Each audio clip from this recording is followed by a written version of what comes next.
Bungol sa tingog to.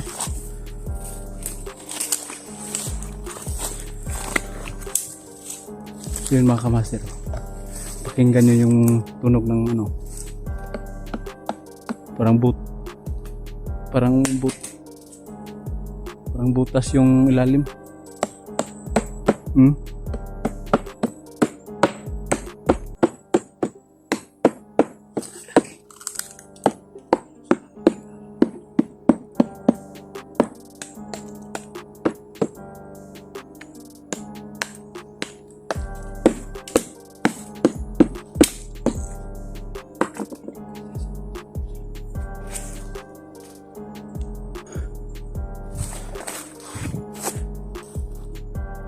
Parang wala na yata yung mga nakatira dito ng kaibigan natin. Parang sinira yata nila. Ha?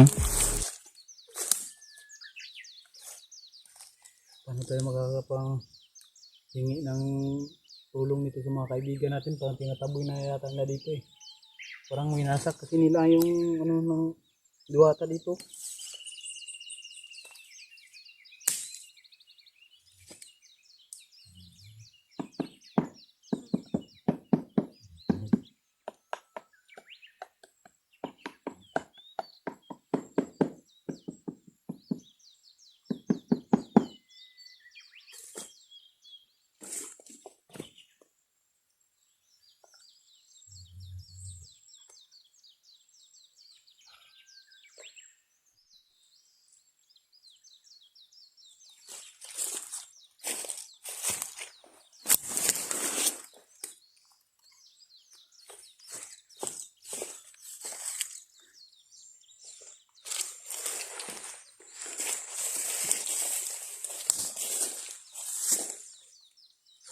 Wala na siguro yung mga kaibigan nating puting diwata rito bro, kasi sinira nila yung tahanan nila eh.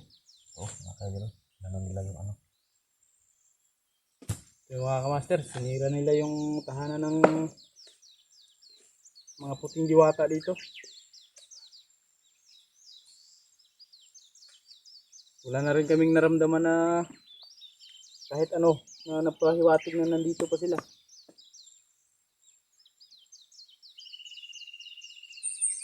Sayang yung ano, sayang yung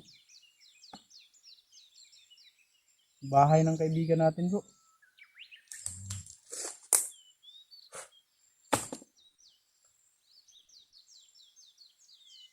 Gawin natin ngayon bro.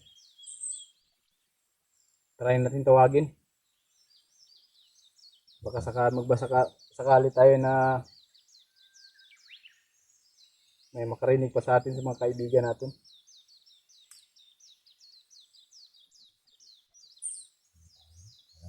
Wala rin akong nararamdaman ng ano. Ako rin, wala na rin akong nararamdaman kahit ano na nagpahiwatig na nandito pa sila pero hindi tayo mawala ng pag-asa. Tawagin na natin kung magbakasakali tayo o baka mayroon pa dito.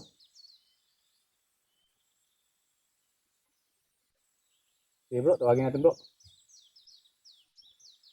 Yung mga kamaster, tawagin namin yung kaibigan namin. Magbabakasakali kami na nandito pa sila.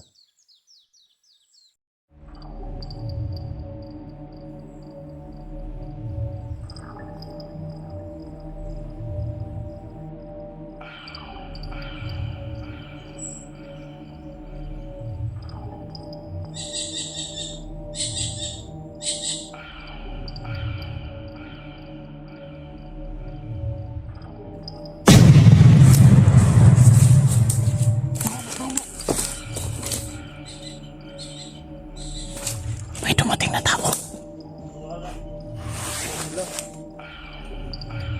Bantay diri ah. Ito.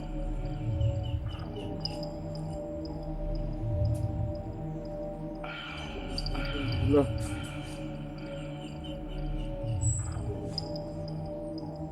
May kalabar ka dito diri ah.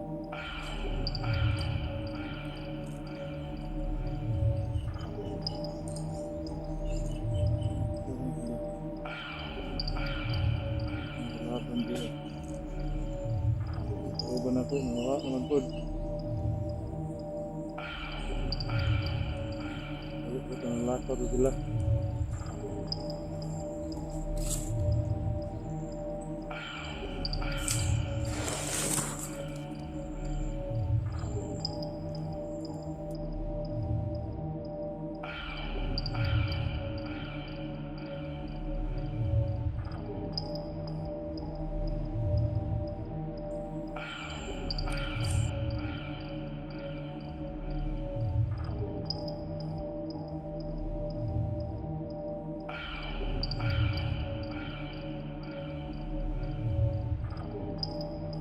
Asa na pagkabar ako diri ah.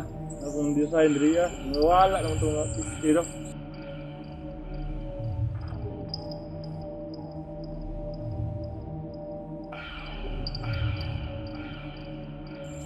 Wala pa rin yung mga yawa. Weird. Ayun pa rin yung kanto. Natulog. Ayun. Hindi kita berlubang-bantay. Durug na diri ah. Kalagulin yun. Wala ko yung kalaban at natulong diri ah. Pumatay na sila, pag-helmet. Malabay.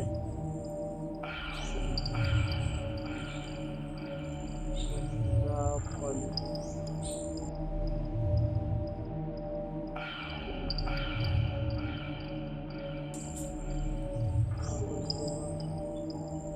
Dari butan pinero ko banday gani may bal ari.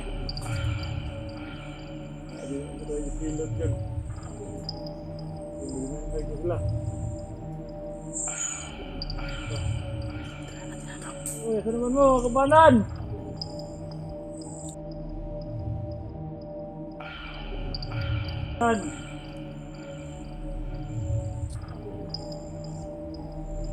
Uy, ano ko din amot ako?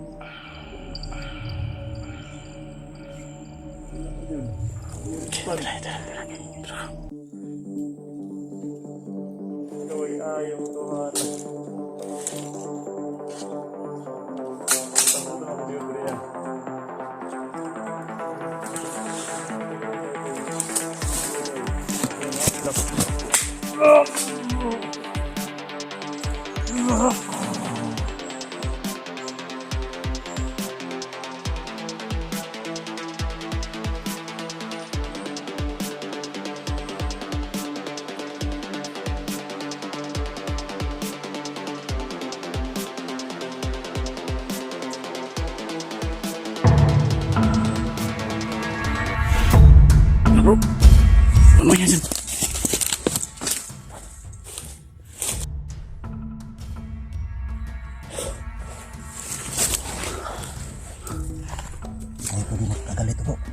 sigurado akong may kasamahan pa itong babalik dito.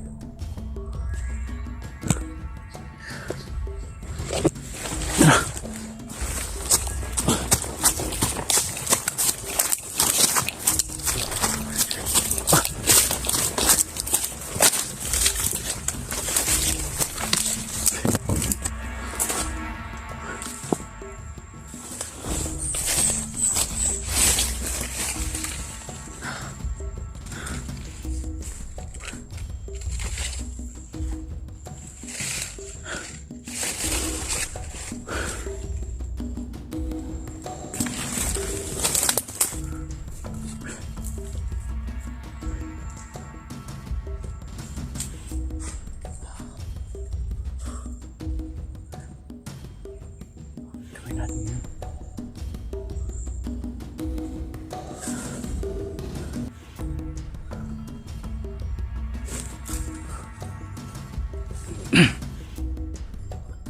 So yun mga kamaster, nalaman pala nila Binunong Kamandag yung mga puti na diwata. Pinagiba nila yung bato, iniresyonan nila paligid.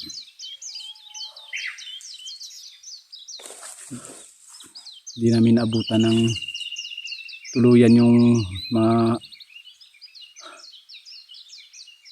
ano namin. Nanghinayang lang ako. Akala ko may tutulong na sa amin na isang puti na diwata. Kaso nalaman pala ng pinuno nila na si Kamandag, pinasira nila yung bato.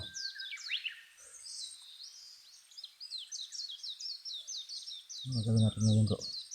Hindi natin Hahanap tayo ng iba. Hahanap tayo ng iba. Magbaka sakali tayo na baka nakalipat lang sila doon sa ibang bato. Wag lang sa puno. Dahil sa puno, doon laging nag-aananirahan si Kamandag. Doon sa mga malalaking puno.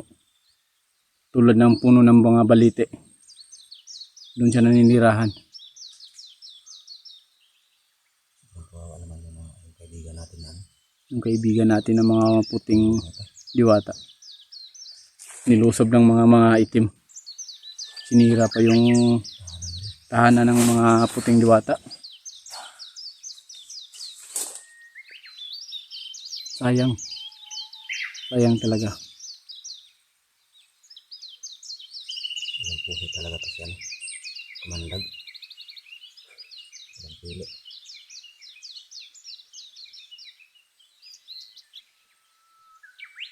Dapat ang gawin natin sa kanya yung kumano natin yan si Kamandag bro.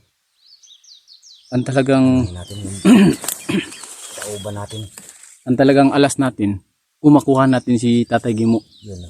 Dahil pag si Tatay Gimo yung nakuha natin, tutulong si Tatay Gimo upang mapuksayan si Kamandag. Kasi alam ni Tatay Gimo yung ano no. Kasi Anong dapat pag gawin. hindi natin nakuha si Tatay Gimo, yung mga puno, hindi natin yun magagalaw. Baka nandun si Tatay Gimo. Pero once na nakuha natin si Tatay Gimo, lahat ng puno na pinagpasukan ni Kamandag, pwede natin yang lagyan ng orasyon na panghabang buhay na hindi na pasukan yun. Hindi na sila makakalabas. Makapasok man sila, hindi na sila pwede makalabas. Iba rin yung mga tauhan ni Kamandag. Kasi ang mananabas at saka yung tauhan ni Kamandag, nagsanipwersa na sila. Iba yung tauhan ni Kamandag dahil yung mga diwata na puti, igagambalain nila yun. Tapos naman yung mga mananabas na pinaglagyan ng itim na mahika ni Kamandag, yun yung laging nag-ano sa atin, laging umahabol. Mahabol. Yun palagi nagtuturisyo sa atin. Ang trabaho ng mga mananabas, iingwintruhin tayo para mapalayo tayo dito sa sa location na to. Ang trabaho naman ng mga galamay ni Kamandag, lahat ng mga puti na diwata, sisirain nila yung bahay. Yun yung trabaho ng mga walang kaluluwa. sana si Tatay Gimo gagawa ng paraan sana yun. Para naman matapos-tapos na yung problema natin at maisabay natin yung pamilya ni Dilubyo. Nahahawa na rin ako sa tao, bro. Kasi nangangarap pa siya na matuwid yung buhay niya na iniwan niya dati. Alam ko naman na gaano kasakit yung pangyayari sa buhay ni Dilubyo, pero kailangan niya tanggapin na kung ano man yung mangyari. Pero sa tingin talaga daw niya, buhay pa talaga daw yung mag-ina niya. Kasi yung nakita daw nila na bata na inalay, hindi naman daw nila nakita talaga yung mukha eh. Malay mo, baka guni-guni inano lang yung mata nila para magpamaniwala na anak yun ni Dilubyo, nung inalay. Ng mahikang itim. Hmm. Yung ginagaya lang yung mukha, ay yung yung postura Hmm. sa anak niya. Maraming ganyan. Pero hindi nila alam, yung iba nga saging lang. Pero ang paningin mo, yun yung tao na hinahanap mo. Kaya yun mga kamaster, parang nahihirapan na talaga kami sa sitwasyon na to. Siguro mag-alay talaga kami ng kunting buhay na hayop. Para naman sa ganun mapuksan natin yung portal. Hindi naman namin yun naanin yung yung pagod namin, hindi namin inaano yung pagod namin. Saka wala kaming kain na sakto talaga na pagkain, wala. Kita nyo naman, dito talaga kami sa bundok. Hindi na nga kami nakakita ng mga sasakyan o ano man. Ginagawa lang namin to dahil may nangangailangan. Dahil kailangan talagang gampanan yung trabaho tulad ng sinasabi nyo. Saludo kayo sa amin, pero masaludo kami sa inyo dahil nandyan kayo lagi nakaalalay. Kaya maraming salamat sa mga solid natin dyan at taga-subaybay, mga silent viewers natin. At sa mga new subscriber natin, maraming salamat. Sana'y suportahan nyo kami hanggang sa huli naming episode.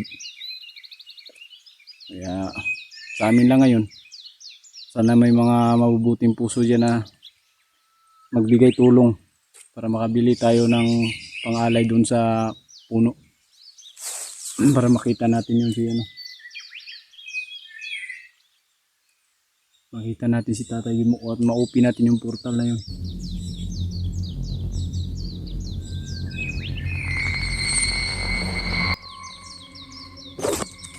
Ayan. May langgam dyan. Baka na nakatikin sa atin sa paligid.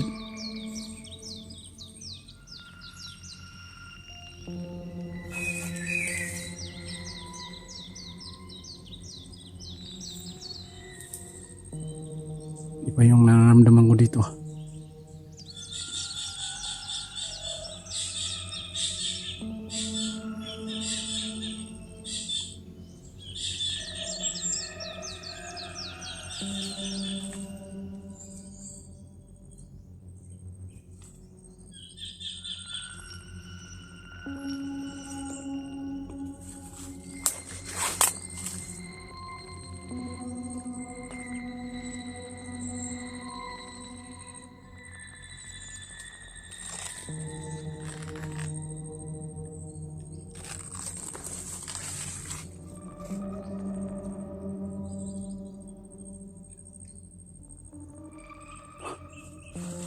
Ano yun? Bro, parang may nakamasid sa atin, bro. Parang may nakatagulilong. May nararamdaman ako. May nagmamasid sa atin dito, nakatagulilong lang siya.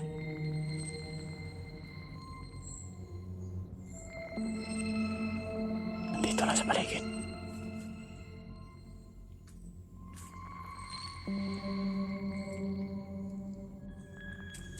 Nandito lang yan sa paligid, bro. Nakatagulilong siya.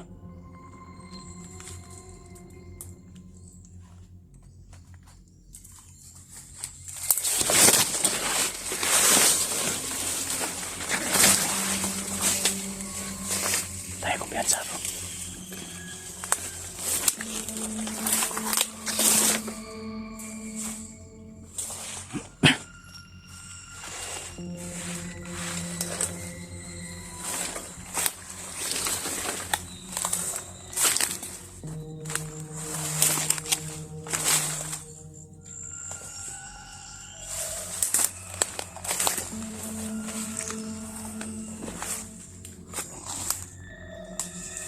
Ito, pwede natin itong maanuhan ba? Hmm? Ang laki ng puno.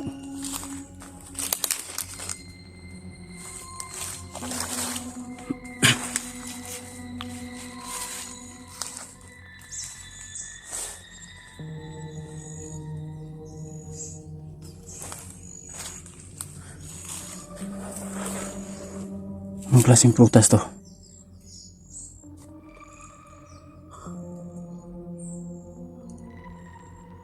Klaseng prutas to mga kamaster.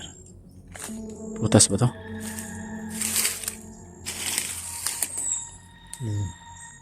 Parang prutas no? Makakain kaya to? Gutom na ko ah. Baka hindi. Yan prutas po. Ha? Parang hindi yan prutas. Malason tayo ito. Baka malason to niya. Sobrang gutom na.